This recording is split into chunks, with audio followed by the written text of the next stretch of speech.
everyone. Welcome to today's presentation of OEKO-TEX's Global Consumer Survey entitled The Key to Confidence, Consumers and Textile Sustainability, Mindsets, Changing Behaviors, and Outlooks. We're very lucky today to have with us to present these data Ellen Karp, the owner of Anerca, an international consumer branding and market research company. Ellen conducted this survey on behalf of OEKO-TEX and is with us today to share the information that we've discovered. Ellen, take it away. Thank you very much, Trish. It's a pleasure to be here and to share the results of this really important study.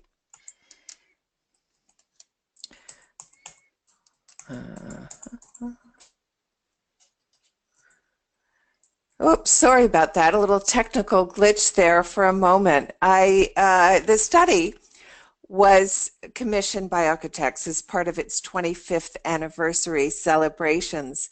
And I really like to share the fact that it's a groundbreaking study because it was the very first that focused on the consumer rather than on the trade. So, the data that resulted is very rich, as you'll see. What did we want to know?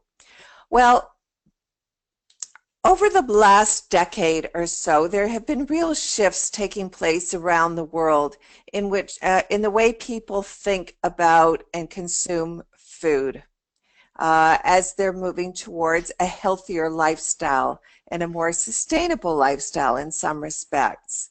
So, is this true of textiles? Is there even a tipping point coming? What we noticed in the past also was that as people were becoming more sustainable in their lifestyle, they still weren't necessarily becoming, they still weren't necessarily focused on their clothing or home textiles. The textile piece was quite down the road. We also wanted to look at the role of certification. Are people familiar with it? Do they understand what it is? What does it provide them? Does it reassure them? And most importantly for today, what are the implications for brands, retailers, and other stakeholders in the industry? And how might the textile industry itself respond to any changes? So what did we do?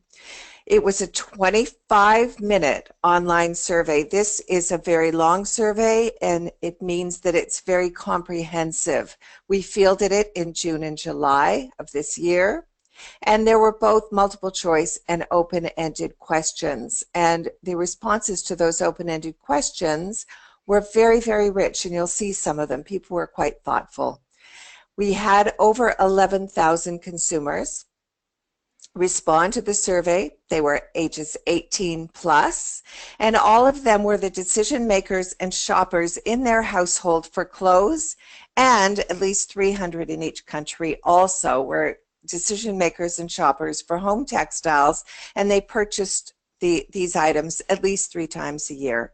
We wanted to ensure that there was good representation of millennials, Generation X, baby boomers, and parents from each country in the sample. Why parents? It's because we found in the past with other sustainability research that parenthood is often the door that opens into a more sustainable lifestyle. We were in 10 countries, as you can see. The data was the sample was weighted to census data, and we of course used local languages in each of the countries. So here are the findings. Now we're starting with climate change and sustainability overall because we want to put textile sustainability in the context of other attitudes and behaviors. So we're going to look at how important a concern is it globally, what attitudes are, what motivates people, and are people changing their behavior. We'll start with how important a concern, and the actual questions in the survey began by saying, here is a list of 16 issues that are very important nowadays. Pick the 5 that are most important to you, and climate change was one of them. So think for a moment where it might have been in the list of global concerns. And here you can see that it was actually third. It was considered globally the third most important issue today, selected by 41% of people. That means very, very important. What are some of the attitudes? As you can see here, people think that it is real and very serious. 81% of people said it's a real and serious problem. They also take responsibility. Climate change is largely due to emissions from human activities. 74, 3/4 of people agreed with that. And the third point is quite interesting. The actions of an individual like myself cannot reverse climate change. Only 37% of people agreed with that. So, as you can see on the left, most people, 63%, do feel they have a role to play. And we saw that again and again throughout the survey, both in their comments that they wrote and in their responses. So they often said, I want to get involved, I want to be responsible, I want to take small steps towards a healthier planet. And they also said, I don't want to do any harm. Why? Why do they feel this way? When we ask questions about motives for a sustainable lifestyle, we're looking to see if people are leaning towards me and my immediate family, issues that are close, or motives that are close to my own life, or for the bigger picture. So, for example, you can see there the 2 items in green. Preserving the earth for future generations is the bigger picture, or keeping my family safe and healthy. And it's about the same. And it's this thinking of the bigger picture and the more close to home picture that makes the consumer response quite powerful. We're always interested in knowing if behavior is following attitudinal shift. So in other words, are people actually living in a more sustainable way? And as you can see at the top of the page, yes, this was quite astonishing to me. 70% of people said, I am committed to living a sustainable, environmentally friendly lifestyle. But do their behaviors reflect this? As you can see from the table, from the chart, many are in fact making changes in their lifestyle, changing to a more wholesome diet, changing their way their transportation. Some are trying to avoid brands or companies they feel aren't friendly to the environment, and that's something that came up again and again, and we'll talk about brands a little bit later. By the way, when people see brands, it can be a retail brand, or it can be an apparel or a home textile brand.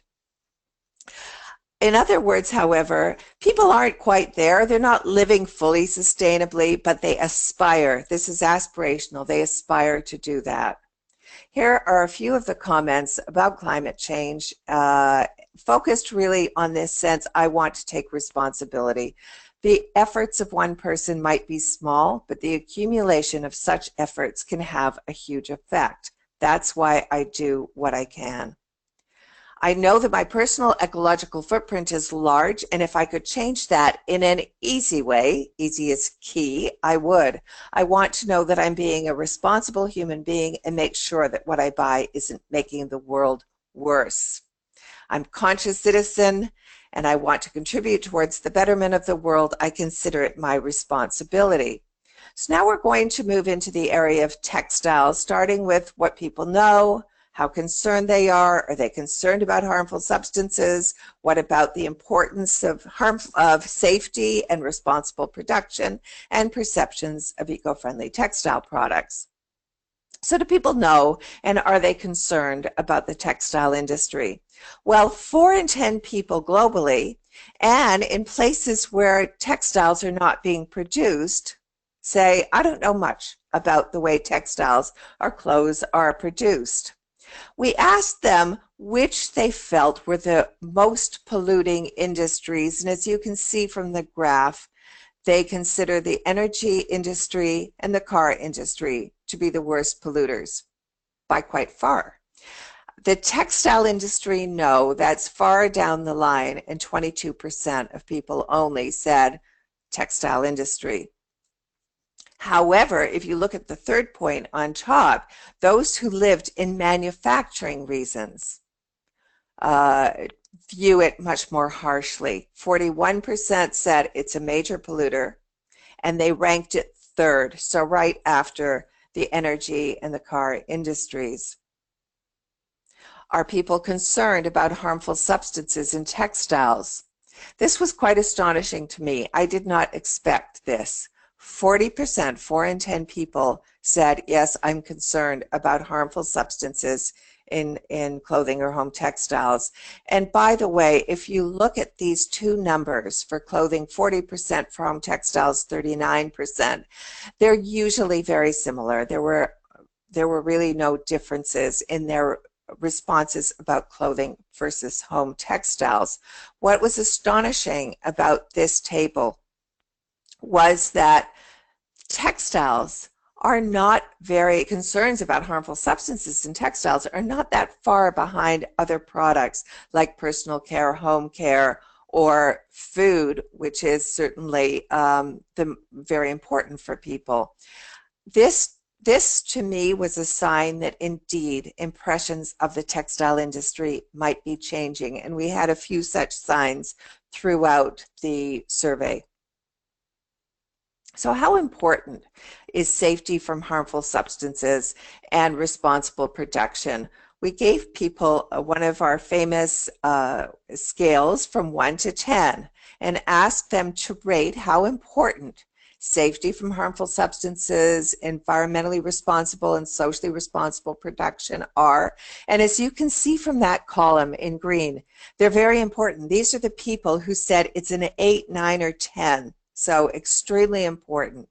A lot of people said that. We also asked them, though, and how safe from harmful substances do you think your clothing is? How environmentally responsible is the production? How socially responsible? And if you look at the right-hand column, you'll see that they do not assess the industry in the same way that they do the importance. It's about half as many say that the industry is doing a very good job. So this is an opportunity to improve and to change people's perceptions, in fact. What about eco-friendly clothes? Well, a lot of people, 80 to 90% of people are aware of eco-friendly clothing and home textiles. Fewer, but 36% have purchased eco-friendly clothing and 32% home textiles.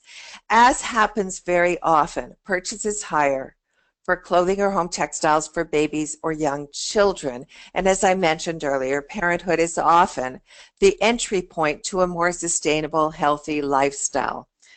So they do start changing what they eat and what they use to put on their children's bodies and some of the home cleaning products. And so we see the same thing for textiles. We asked participants who were familiar with eco-friendly clothing to choose words to describe it, and they were all extremely positive words like high quality, soft, innovative, unique, and long-lasting. And we find that eco-friendly products are often judged very positively by consumers. Those who are less likely to purchase them were equally positive, but also said they're expensive and hard to find. In this day and age, so many things we eat and wear are harmful to our health, so we must be vigilant. Clothing has direct contact with our skin, so if it's harmful, it can damage our health. I don't eat anything with additives or artificial colors or anything that was exposed to pesticides. Now it occurs to me that I don't even consider my clothes, which are always in contact with my skin. I had no idea clothing contained harmful substances. When I learned certain foods and their packaging contained harmful substances, I changed what I purchased, and I would probably do the same for clothing. So we're going to move into the area of trust and sustainability. When people see the word eco-friendly or sustainable on packaging or on textiles, do they believe it? What is the role of brands and what is the role of certifiers in heightening trust and transparency? Today's consumer is skeptical. When we do focus groups on most subjects and there are claims that are presented, we often find that people say, prove it. Prove it. We don't believe you at face value. So when we ask the question of people who are aware of eco-friendly products or who have purchased, do you ever check those claims? Quite an astonishing number said, yes, I do. If you look at the graph, you'll see that 65% of people check claims at least some of the time. For clothing, 25% do so always or often, and 40% sometimes. This is a lot of people who are checking the claims and more evidence of skepticism. We had many statements to that effect also in the open-ended answers that people wrote. So how did they check? We gave them several options, and the most common were, I checked for a certification label, or I checked the fiber content. But also, again, brand name. Brand is very important because 1 in 3 people check a brand's sustainability practices. As I was suggesting earlier, brands do play an extremely important role. People hold them accountable. They count on brands for assurance of responsible production, and they look to their brands as role models for sustainable living. So they do play a very important role. 42% of consumers say they like to know the values and principles of brands of clothing they buy. 38% want to know even what small steps brands are taking to become more sustainable, even if they're not yet fully green. And often people commented that a certification label helps or would help them to know what brands to trust and what brands to avoid. So that's a very, very significant statement for people with clothing or apparel or retail brands. I want to know if the brands or manufacturers I buy cause less pollution than others. Certified clothing proves to us that a company is committed to making clothes in the most environmentally responsible way. People who rarely or never check if these claims are true said, we don't check or rarely check because we trust the brand name or there's a certification label. Many people also said, I don't have the time to check whether some of these claims are true. And some said it's hard to find this information. So therefore, brands and certification labels play a very important role because they help people do so, check these claims easily and quickly. So they therefore function as shortcuts to trust and transparency for consumers. That's very important, actually. How interested are people in textile certification, and how many have actually purchased? This is another very interesting slide and somewhat surprising because the interest in knowing if your clothes are safe from harmful substances and produced responsibly is high, 60% and almost 60% for clothes and home textiles respectively. Again, if you look at food, not that far behind. We would not have expected this 5-10 years ago. Only a 20% spread between interest in certification for food and for clothing. And as you can see, 31% of people globally say they have bought certified clothes, and 22% say they have bought certified home textiles. When people wrote their comments, and they were very thoughtful about their comments, when they discussed why they were interested or why they purchased certified textiles, they really referred to a lot of benefits. Some were pragmatic and some were emotional. A lot talked about taking responsibility, as you saw before, taking a small step towards a more sustainable lifestyle. People often said, I want to feel better about the clothes I buy. They talked about sensitive skin in the family, particularly their children. Many said it's an easy way to do the right thing, and that expression, do the right thing, was almost a mantra.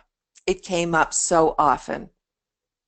People wanted to know what brands they should buy, what brands they should avoid, and they also said that certification really helps address their concerns about the environment, about chemical use, and about textile workers. When we asked them in the survey why they purchased certified textiles, and also why they were interested in certified textiles, and the responses were almost the same. They talked about concerns about harmful substances, about environmental impact, about harmful substances in the clothing actually worn by themselves and their families, and concerns about the safety of workers. The safety of workers was also an issue that came up very, very often in the comments that they wrote in. I can't personally change the world, but if we all just do better each year, it will have a huge impact. I feel that buying certified clothing is one small step I can make to help preserve the earth. As a mother, I'm very interested in making sure our clothes and home textiles are safe and sustainable. So we know that that people are increasingly reading about the textile industry, or they're seeing documentaries, or they're seeing things in social media. We wanted to know first of all, are they actually learning? Are they exposed to this information? And secondly, what impact does it have? So towards the end of the questionnaire, we included 10 statements, and they're on the left. I'm not going to give you time to read them, unfortunately, but they're statements that we see quite often reported, if anything is reported. And despite the fact that consumers have said, I don't know that much about, or 40% of them, I don't know that much about how clothing is produced, it became clear that there is growing awareness and buzz. Because many were already familiar with some of the statements, particularly those related to textile workers, there was some, but more limited awareness of statements related to environmental impact, chemical or pesticide use or waste and landfills. About 30% of people were aware of some of those statements. What happened when they read them, though? The impact of exposure to the 10 statements was absolutely profound and contributed to a change in the way they were thinking about the industry and about the products that they buy. They often talked about their shock later. I'm shocked. They also talked about their determination to change the way they think about and acquire clothing in the future. And they talked about the need for the industry, particularly brands and retailers, to be accountable and do the right thing. For example, if you look at the graph, 45% said, now that I know this, I'm going to favor brands that do the right thing, and I'm also going to become better informed about the brands of clothing or other textile products that I purchase. If you look at the last bullet point, this suggests that there is a need for brands to tell their sustainability story across a variety of communication vehicles so consumers would be able to get the information they want easily. I was shocked by the statistics that I saw, word again and again. I've seen documentaries and articles, but it's really sinking in. Now I'm upset and want to make a difference. I'm interested in trying products by companies actively working on environmental products, human rights, and health awareness. So there was a real call to action there. perceptions of OEKO-TEX. How many people are aware of OEKO-TEX's certification and have purchased? Well, 43% of clothing and home textile consumers are aware, and just over half of them, 22%, stated that they've purchased an OEKO-TEX certified product. We provided a short description of the work done by OEKO-TEX, and OEKO-TEX earned high marks from consumers for being trustworthy, ethical, dedicated, professional, expert, and committed. This is important because, as you saw earlier, consumers nowadays tend to be skeptical, and many said, I am skeptical, but when I read the description of OEKO-TEX, I really do feel that this is a very trustworthy organization. Those who had bought articles or who were already aware of OEKO-TEX said the same thing. Once they were educated both about the textile industry, as you saw earlier, and OEKO-TEX, 90% of people said, in the future, I'm going to check for OEKO-TEX labels. And a very significant proportion, 40% of people, said, I'd be very likely to check. 9 in 10 consumers also said that an OEKO-TEX label would give them confidence in the textile products they buy. We said, you know, you've seen this label, it has the word confidence. Would OEKO-TEX give you more confidence? And 9 in 10 said, yes, it would. We wondered which functions specifically were going to generate the most confidence or generated the most confidence, gave people a list, and we asked them to only pick 2. So the numbers aren't high, but as you can see, what rose to the top was testing for harmful substances, environmental monitoring and management, and treatment of textile workers. Also, quality control. They really do feel that articles that have been certified are higher quality, and the objectivity of organizations like OEKO-TEX was also very important. We also said, well, what does it mean to have OEKO-TEX certification on your clothes or your home textiles, and gave them a list. And again, very important, it makes it easy to do the right thing when buying clothes. We had used the same expression, actually, that people used when they wrote in their comments. It would be another small step towards a more sustainable lifestyle. Again, they want to take responsibility, and it would allow me to buy new clothes without worrying about their impact on my family or on the environment. So when we looked over the responses of the whole group, we wanted to know what stage of the game some people might have, not the game, the stage of involvement that people were at. And the research did confirm that is in any sustainable categories that we look at, conversion to a more sustainable textile life is made up of small progressive steps, and people can be at different stages. At the bottom, you'll see we have a few people who are unconcerned. This is not an important issue to them at all. At the top, we have the ideal, people fully invested in the ideals of textile sustainability. We're calling them the committed. And in the middle, this is where the bulk of people fell. Starting at the right, we had a group of people who are concerned, but so far, they're quite unaware of textile sustainability and its impact. They are aware of harmful substances in other categories. They're particularly concerned about their own health and safety and that of their families, and their awareness of certified textiles was low. Then we had a group that we're calling convinced, who were a little more aware of the impact of the textile industry now.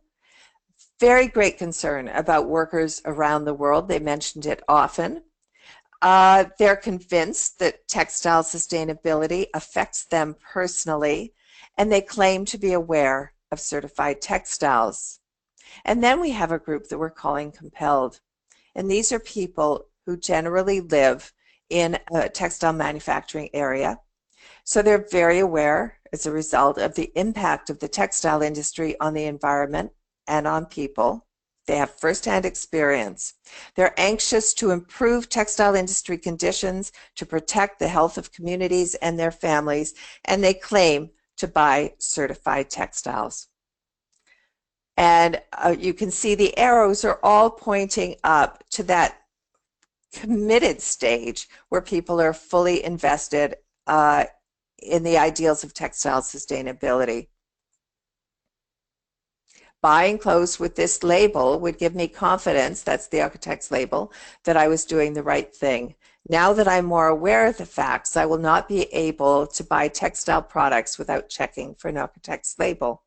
The information presented in this survey has brought home the fact that I have not been taking sustainability into account when it comes to my fashion choices, and I see how necessary this is. So what are the implications for brands and for retailers? As I mentioned, we were looking to see whether a tipping point might be coming. The research suggested again and again that yes, things are changing, people are becoming more aware, and people are reacting. So information, right or wrong, is already being broadcast about harmful substances and the industry's environmental and social issues. The research clearly demonstrates that there's already a buzz in the air about textile sustainability. So a single statement like the fashion industry is the most polluting industry in the world, second only to oil, really did create shockwaves. That's why we've called this slide shockwaves. A few years ago, this same dynamic generated a full paradigm shift in the way people think about and consume food. Might this be the case for the textile industry as well? If so, what might be done to prepare?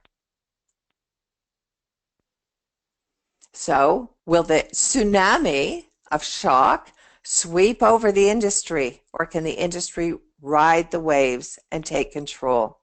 The increased awareness of harmful substances in textiles and the rising interest in textile sustainability offer many opportunities for leading brands and retailers, especially those who are already implementing sustainability programs.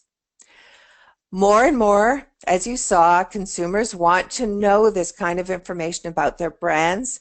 They want help and guidance about how to live a better textile life. And as you saw, they look to brands and retailers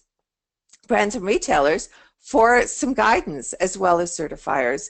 Brands and retailers should publicize their sustainability efforts and educate consumers. By doing so, brands and retailers make it easy for consumers to do the right thing. Independent certifiers like OEKO-TEX can partner with brands and retailers to educate consumers about textile sustainability issues and deliver important reassurances in line with changing mindsets. So, brands and retailers can suggest to consumers, A, there are concerns in parts of the industry, and you should be aware of them, but there are also solutions. We are part of the solution. Let us tell you what we're doing to make sure that our products are safe and responsibly made. We're going to make it easy for you to make the right choices for your family and for your conscience. And last but not least, here's the proof that you can trust our claims. And the proof can be, again, having a certification label and or being very clear about the sustainability initiatives that you're taking, etc. Very important to communicate this to the consumer, and increasingly so in the future. We can all play a part in creating a better world. So those are the key findings of the research. We do hope you enjoyed them. OEKO-TEX will be presenting the results at various upcoming events. As you can see, the WEAR conference in Toronto, Home and Textile Today conference, Heim Textile in Frankfurt, the outdoor retailer, Tex World, the India International Garment Fair, and the Ethical Fashion Show. Also in January, we're going to be sharing more findings from the survey. It was a very, very comprehensive survey. We have an awful lot of data, and we're looking at the data in different ways now and analyzing it based on different criteria. So we'll have more to say in January. Thank you. Wonderful. Thank you very much, Ellen. Looking at Q&As that we're getting from our audience, folks, if you look over on the right-hand side of your screen, you should see a question function, and you're welcome to type in questions there, and we'll try to get those answered for you. So, Ellen, looking at those questions, how did you define the word eco-friendly textiles, or how was that handled so that consumers knew what to respond to there? That's such a great question, and of course, finding a name for this category is quite difficult. So what we would say throughout the questionnaire, we had referred to eco-friendly, sustainable products in other categories. So when it came to textiles, we said first, have you heard? Are you aware of eco-friendly or sustainable textiles without defining it? Because those that were aware would know what we were talking about. So we actually didn't define it, but people did understand what we were talking about. That's a very good question. Okay, good. You mentioned that parents were an important target for the questions and for making sure you had parents represented in your samples. Do you find in your work with sustainability that once parents have increased their attention to sustainability for the health of their family, is that a behavior that continues once the children are grown? We actually have found in any of our sustainability work that when people convert to a more sustainable lifestyle, as mentioned, they usually take small steps. They don't go backwards. These are not temporary things for people because they're based on a belief system. As you saw, people are doing what their conscience tells them to do. So once they start, they don't fall backwards. So to answer the question about parents, they kind of get on the path when they become parents, but they don't move backwards. I like to use the example of recycling. People who recycle for several years find it very difficult not to. It feels terrible to throw away a plastic bottle, for example, and it's the same with other aspects of sustainability. Also, people are aware that there's a connection between their own health and sustainability. So a healthier planet, a healthier person. So they're motivated both by, as you saw, personal. Me and my family are going to be healthier, as well as sustainability. So their behaviors and their attitudes are really in alignment here. So that really keeps them also from falling backwards and going back to old behaviors. Okay, great. Another question. Yesterday I heard on NPR a report about China and its environmental problems. The lead example of that was a denim company that was polluting local waterways. Where did you get the facts that you used for consumers to rate what they knew about the textile industry?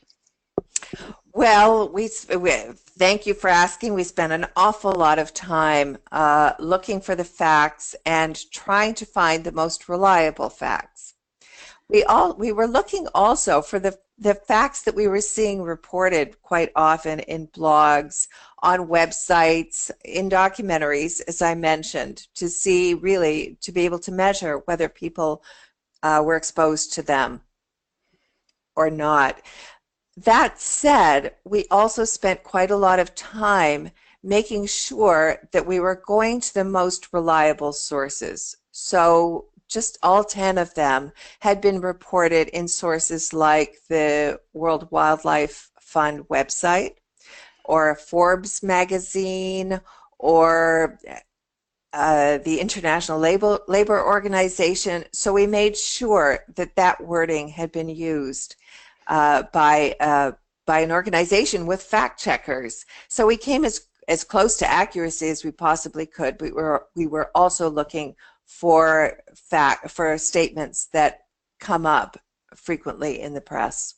So these were they were published facts that you found. Yes. Okay, good. Yes. All right, interesting. All right, and then you also mentioned as you concluded your report that we will be coming back in January or early spring with some additional findings. Can you give us a teaser on what kind of information we might be looking at seeing in that report?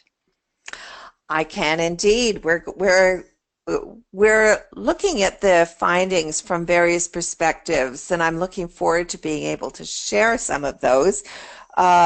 For example, we're looking at different life stages of people. So what about millennials? Where do they fit versus Generation X or baby boomers? So we're looking at it in terms of generations and how that might influence marketing and communications of brands and retailers. We're looking at those groups that I identified earlier, the concerned, the compelled, and the convinced, a little more deeply to see what makes them tick, and that's proving quite interesting. We're also taking a look at regions to see what we can learn about differences between regions globally and what we can learn there. So we're looking at the data from all kinds of perspectives. We're looking at what people who have purchased certified textiles say versus other people who haven't.